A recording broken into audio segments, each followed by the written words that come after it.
Hello everyone, welcome to Souvik film review and analysis. আমি সৌভিক, আর এই ভিডিওতে রিভিউ করব তামিল সিনেমা রায়ান, যেটা হচ্ছে ধনুষের 50th ফিল্ম। এই ছবিটা ধনুষ নিজে পরিচালনা করেছেন, রাইটিং করেছেন এবং সাথে তিনি এই ছবিতে লিড চরিত্রে অভিনয় করেছেন। তার সাথে এই ছবিতে অভিনয় করেছেন সন্দীপ কিষান, কালিদাস জয়রাম, দশরা বিজয়ন, অপর্ণা বালামুরলি, সেলভা রাঘবন, এস জে সূর্যা, প্রকাশ রাজ সহ আরও অনেকে। তো এই ছবিটা হচ্ছে একটা gangster drama thriller genre cinema, যেখানে আমরা গল্প হিসাবে দেখতে পাচ্ছি যে তিন ভাই এক বোন, অর্থাৎ যে চরিত্রগুলো এখানে প্লে করেছে ধনুষ, সন্দীপ কিষান, কালিদাস জয়রাম আর হচ্ছে বোনের চরিত্রে দশরা বিজয়ন। এবারে তাদের বাবা মা তাদের ছোটোবেলায় ছেড়ে কোথাও চলে যাচ্ছে বা নিরুদ্দেশ হয়ে যাচ্ছে, হোয়াট এভার। এবার এই তিন ভাই কীভাবে বড় হচ্ছে, একটা অপরাধের জগতের কীভাবে জড়িয়ে যাচ্ছে এবং তার সাথে রয়েছে একটা রিভেঞ্জের অ্যাঙ্গেল এবং তার সাথে হচ্ছে বিশ্বাসঘাতকতা।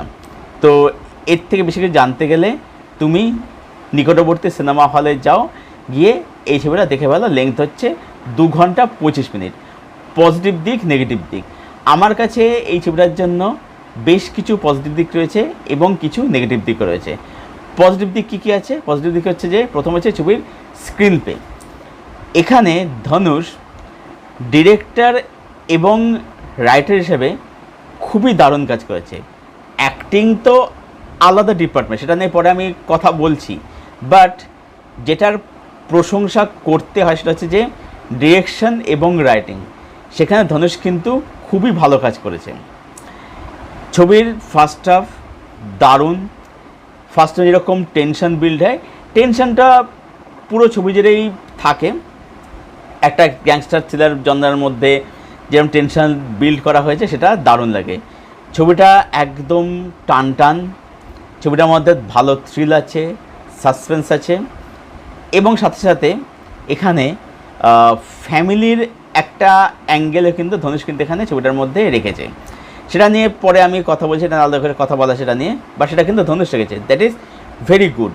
আচ্ছা, ছবির মধ্যে অ্যানিম্যালের রেফারেন্স, অ্যানিম্যাল সিনেমার কথা বলছি এখানে, মানে পশু পাখির রেফারেন্স আর মাইথোলজি রেফারেন্স কিন্তু ধনুষ কিন্তু ভালোভাবে এখানে রেখেছে। কীরকম? এই ছবিটা হচ্ছে বলা যেতে পারে রাবণের পয়েন্ট অফ ভিউ থেকে, রাবণের পার্সপেক্টিভ থেকে রামায়ণ। এখানে এটা হচ্ছে বলা যেতে পারে যে শূর্পণখাকে যে অপমান করা হয়েছিল, সেই অপমানের বদলাটা রাবণ কিভাবে নিচ্ছে, ঠিক আছে। আর একটা হচ্ছে যেটা আমি অ্যানিম্যাল রেফারেন্স বললাম, মানে অ্যানিম্যাল পশু পাখির আর কি, অ্যানিম্যাল সিনেমার কথা বলছি না, সেটা হচ্ছে যে একটা জায়গাতে দেখবে সেলভা রাঘবন ধনুষকে বলে, মানে ধনুষকে একটা রান ক্যারেক্টারকে বলে যে জঙ্গলে বাঘ হচ্ছে সবথেকে খতরনাক জানোয়ার। তো বাঘ হায়নাকে কিন্তু মানে সিঙ্গেল হারিয়ে দিতে পারে, কিন্তু হায়না হচ্ছে ফেমাস হচ্ছে তার চালাকির জন্যে। হায়না হচ্ছে যদি দল বেঁধে থাকে তাহলে কিন্তু হায়না কিন্তু বাঘকেও কিন্তু হারিয়ে দিতে পারে। তো এই রেফারেন্সটাকে দারুণ এখানে টানা হয়েছে।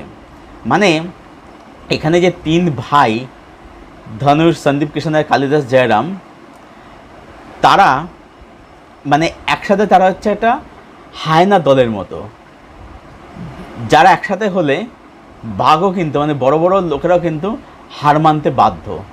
তো এই যে তুলনা, এই যে মেটাফর, এটাকে দারুণভাবে হ্যান্ডেল করা হয়েছে। আচ্ছা, তার সাথে সাথে বলবো যে এখানে দশরা বিজয়ন যে ক্যারেক্টার প্লে করেছে দুর্গা, সেই নামটা কিন্তু এমনি রাখা হয়নি। আমরা দুর্গা সবাতে বুঝি কোনটা আমাদের মনে আসে? মা দুর্গা।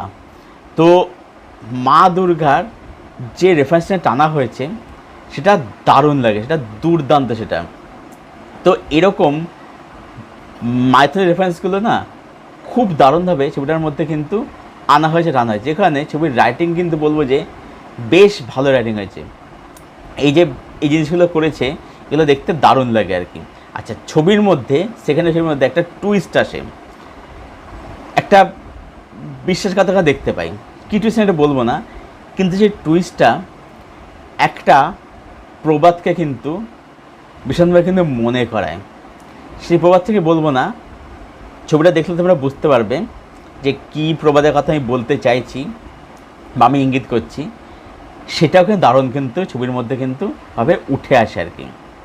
আচ্ছা, তার সাথে সাথে এখানে বলবো যে এই ছবির বিজিএম যেটা ডিজাইন করেছে এআর রহমান। আমরা বর্তমানে অনিরুদ্ধ, এস থমান এদের কথা আমরা বলি, বাট এআর রহমান তিনি কেন যেন লেজেন্ডারি মিউজিক ডিরেক্টর সেটা বুঝতে পারলাম যে সময়ের সাথে তিনি নিজেকে কীভাবে মানে চেঞ্জ করেছেন।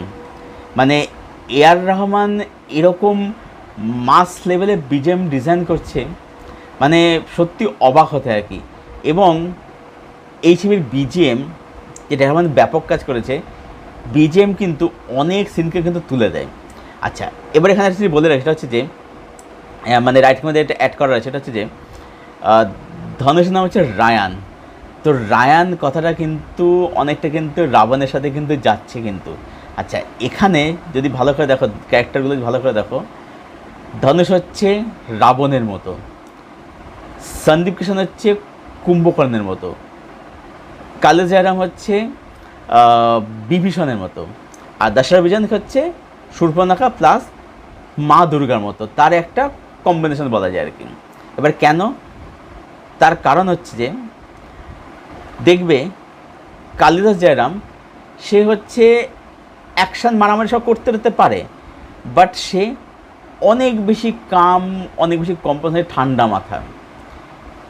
সন্দীপ কিষাণ হচ্ছে সে একটু মাথা গরম, সে মানে মারধার করে, মদ খেয়ে পড়ে থাকে, ঠিক আছে। যেমন ক্যারেক্টার হচ্ছে সন্দীপ কিষাণ, লাইক কুম্ভকর্ণ। ধনুষ হচ্ছে রাবণ। কেন, রামায়ণে কিন্তু অ্যাকচুয়ালি রাবণকে কিন্তু একদম শেষের দিক থেকে রাবণ কিন্তু লড়তে দেখা যায় না। রাবণ হচ্ছে সব শুনছে, সব বুঝছে, অবজার্ভ করছে।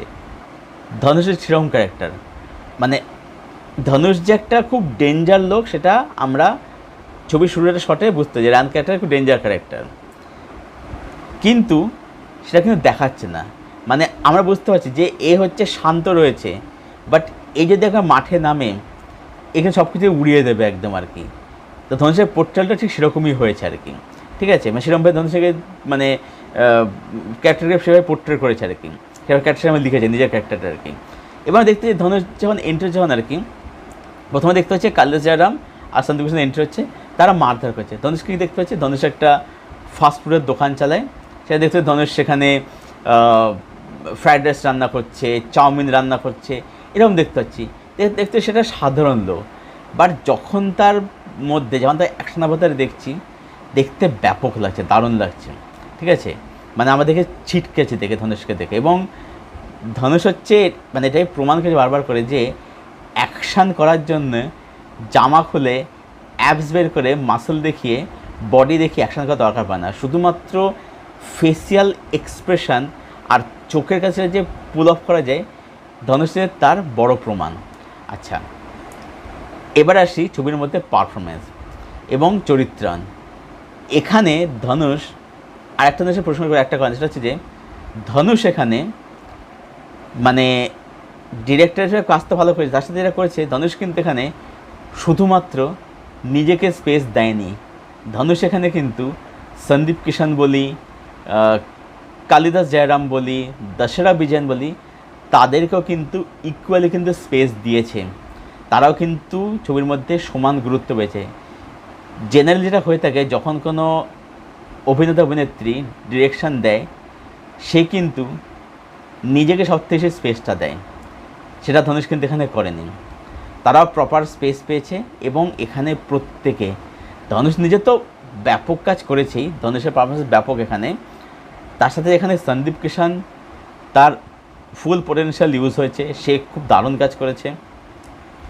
কালিদাস জয়রামের কাজ এখানে খুবই ভালো, তার সাথে সাথে এখানে দশরা বিজয়ন্ত সে মানে দারুণ কাজ করেছে, দুর্দান্ত কাজ করেছে। এখানে সেকেন্ড হাফে তার একটা ট্রান্সফরমেশন আসে, সেখানে সে মানে দারুণ কাজ করেছে। আচ্ছা, তার সাথে সাথে এখানে সেলভা রাঘবন বলি, অপর্ণা বালমার আমার ওকে ওকে লেগেছে। এস জে সূর্যা ব্যাপক কাজ করেছে, ফাটিয়ে কাজ করেছে, এস জে সূর্যা দারুণ কাজ করেছে। প্রকাশ রেখার কাজ এখানে খুবই ভালো আর কি। এখানে চরিত্রায়ন এবং অভিনয় কিন্তু এখানে খুব ভালো, খুবই দারুণ। আচ্ছা, ছবিটা টেকনিক্যালি ভেরি ওয়েল মেড। ছবিটা যখন আমরা এই ক্যারেক্টারগুলো অর্থাৎ রায়ান বা তাদের ভাই বোনদের যখন আমরা ছোটোবেলা দেখবে সেটা কিন্তু পুরো সাদা কালো। এবার এটা দুটো দিক হয়, এক হচ্ছে এই দিক, এটাকে আমরা একটা ফ্ল্যাশব্যাক করতে পারি বা সেই টাইম লাইন দেখাচ্ছে, সেই জন্য সাদা কালো করে দেওয়া হয়েছে লুক অ্যান্ড ফিলের জন্যে, সেই সময়টা বোঝানোর জন্যে। আর একটা হচ্ছে যে এদের ছোটোবেলা যেভাবে কেটেছে সেই ছোটোবেলাটা মানে সেখানে তাদের অনেক যেহেতু কষ্ট বা স্ট্রাগল করতে হয়েছে, যে কারণে তাদের জীবন থেকে না রংটা উঠে গেছে। তো এই ব্ল্যাক অ্যান্ড হোয়াইট যে মানে যেটা করা হয়েছে আর কি, সেটা একটা মেটাফর বলা যেতে পারে আর কি, ঠিক আছে। তো এই অ্যাপ্রোচ দারুণ লেগেছে আর কি। এবং তার সাথে ছবির মধ্যে যেরকম একটা র ব্যাপার রেখেছে, যেরকম ক্যামেরার অ্যাঙ্গেল বা শট আমরা দেখতে পাচ্ছি, ওর মধ্যে কিছু ব্রুটাল কিছু সিন রয়েছে, সেটা দারুণ দুর্দান্ত। ক্লাইম্যাক্সের একটা গান আছে, সেই গানটার দৃশ্যায়ন খুব সুন্দর, দারুণ। সেখানে ধনুষ যেভাবে নাচে, যেভাবে ধনুষ আর দশাভিযান সবাই যেভাবে নাচে, এসে যেভাবে নাচে, দেখতে দারুণ লাগে, সে দৃশ্যায়ন খুব সুন্দর। তো ছবিটা টেকনিক্যালি কিন্তু very very very well made আর কি। বৃষ্টির শট আছে কিছু, সেগুলো দেখতে দারুণ লাগে, ব্যাপক লাগে। ছবিটা টেকনিক্যালি ভেরি ওয়েল মেড। তো এই ছবির মধ্যে কী কী পজিটিভ দিক রয়েছে, এবারে আমি মুভ করে ছবিতে নেগেটিভ পয়েন্ট কী লাগলো। নেগেটিভ পয়েন্ট হচ্ছে যে সেটা হচ্ছে ছবির যে গল্পটা খুবই মানে রুটিন, নট অন রুটিন, গল্পটা খুবই ব্যাকডেটেড, খুবই আউটডেটেড। এবারে যে কারণে কী হচ্ছে, রাইটিং খুব ভালো রাইটিং হয়েছে, ঠিক আছে, ধরুন সেখানে খুব স্মার্ট রাইটিং করেছে, খুব ভালো ডিরেকশন দিয়েছে, ভালো চরিত্র লিখেছে, ক্যারেক্টারগুলোকে মানে নিজেকে ছাড়াও বাকি সবাইকে ভালো স্পেস দিয়েছে, সব ঠিক আছে। কিন্তু যেহেতু গল্পটা খুবই আউটডেটেড, যে কারণে একটা তো প্রেডিক্টেবিলিটি ফ্যাক্টর তো কাজ করে, সেটা তো আছেই। তার সাথে সাথে গল্পটা আউটডেট হওয়ার ফলে ছবিটা কিন্তু বেশ কিছু জায়গাতে সাফার করে, এটা একটা দিক রয়েছে। তার সাথে সাথে এই ছবির মধ্যে সন্দীপ কিষাণ আর অপর্ণা বালামুরলির মধ্যে একটা গান রয়েছে, যেটা দরকার ছিল না, সেই গানটা বাদ দিয়ে যেতে পারতো। তাদের মধ্যে কিছু সিন বাদ দিয়ে যেতে পারতো, সেগুলো আলাদা করে সেভাবে কিছু এলিমেন্ট যোগ করছে না। ক্লাইম্যাক্সে গানটার কথা বললাম, গানটার দৃশ্য অবশ্যই খুব সুন্দর, কিন্তু গানটা না রাখলেও পারতো, এই ছবিটাকে অনায়াসে আরও ছোটো করা যেতে পারতো। আচ্ছা, নেক্সট নেগেটিভ দিক হচ্ছে এখানে অ্যান্টোনিও প্লে করেছে অর্থাৎ এস জে সূর্যা, সে কাজ তো ব্যাপক, সে একজন দারুণ অভিনেতা। সে মানে সার্টেল ভিলেন যেমন দারুণ করতে পারে, তার সাথে সে কিন্তু মানে লাউড অ্যাক্টিং দারুণ করতে পারে। এস জে সূর্যা এখানে ভিলেনেসের ব্যাপারের মধ্যে একটা কমেডি ব্যাপার এনেছে, সেটা সে দারুণ পুল আপ করেছে, সেটা করতে পারে, দ্যাট ইজ তার কাপ অফ টি আর কি। বাট এস জে সূর্যা মানে তাকে দেখে না সেই যে একটা খতরনাক ভিলেন, সেটা কিন্তু খুব একটা ফিল কিন্তু হয় না। সে অভিনয় দিয়ে পুল আপ করে দিয়েছে, ঠিক আছে, কিন্তু ক্যারেক্টারটা না মানে দেখে সেরকমভাবে মনে হয় না। অ্যাকচুয়ালি ব্যাপারটা যেটা হয়েছে কি, এখানে ধনুষ একটি ভুল কিছু বলবো, সেটা হচ্ছে যে ধনুষ নিজের ক্যারেক্টারটাকে এতটাই পাওয়ারফুল দেখিয়ে দিয়েছে যে সেখানে না ভিলেন খুব ফিকে পড়ে যাচ্ছে আর কি। মানে যদি এখানে এস এস সিরোকে যদি ইকুয়ালি পাওয়ারফুল দেখাতো, তাহলে সেই ফিলটা আসতো যে না এবার একটা কড়া টক্কর হবে, সেই ফিলটা কিন্তু এখানে কিন্তু হয় না। এবার বুঝতে ক্লাইম্যাক্সে অ্যাকচুয়ালি কী হবে আর কি, এটা আমরা বুঝতে পারি আর কি। তো যে কারণেই এই ছবিটা আমি বলবো যে এটা একটা বেশ ভালো ছবি হয়েছে। মানে এটা হচ্ছে আউটডেটেড গল্পে স্মার্ট রাইটিং। এই ছবির রাইটিং খুব স্মার্টলি করা হয়েছে বলে ছবিটা দেখতে ভালো লাগছে, কিন্তু ছবিটার মধ্যে কিন্তু গল্প আউটডেট হওয়ার কারণে ছবিটা কিন্তু প্রেডিক্টেবল ফ্যাক্টর কিন্তু মানে মানে সাফার করে আর কি। এবং তার সাথে সাথে ভিলেন যেহেতু উইক আছে, মানে যে লিড আর কি প্রোটাগনিস্ট আর কি, সেই জায়গায় যেহেতু অ্যান্টোনিও মানে খুব মানে উইক হয়ে যাচ্ছে, সেখানে কিন্তু এটা একটা ফ্যাক্টর কিন্তু কাজ করে, মানে সেই হিরো ভিলেনের কনফ্লিক্টটা কিন্তু ফিল কিন্তু আমরা করতে পারি না। তাই সব মিলিয়ে রায়ান এই ফিল্মটাকে আমি দেবো 7.5/10। ছবিটা আমার এমনিতে ভালোই লেগেছে, বেশ ভালো ছবি। আর ছবিটা আমি হলে বসে বেশ এনজয় করেছি, কিন্তু ছবিটা মানে পারফেক্ট ফিল্ম একেবারেই বলা চলে না আর কি, ঠিক আছে। তো এই ছিল আমার রিভিউ রায়ান ছবিটাকে নিয়ে। ছবিটা যারা এখনও দেখোনি, যেগুলো প্ল্যান করছো নিকটবর্তী ছবিটা গিয়ে অবশ্যই দেখে ফেলো, দেখে এসে জানাও কমেন্ট করে ছবিটা তোমাদের কীরকম লাগলো।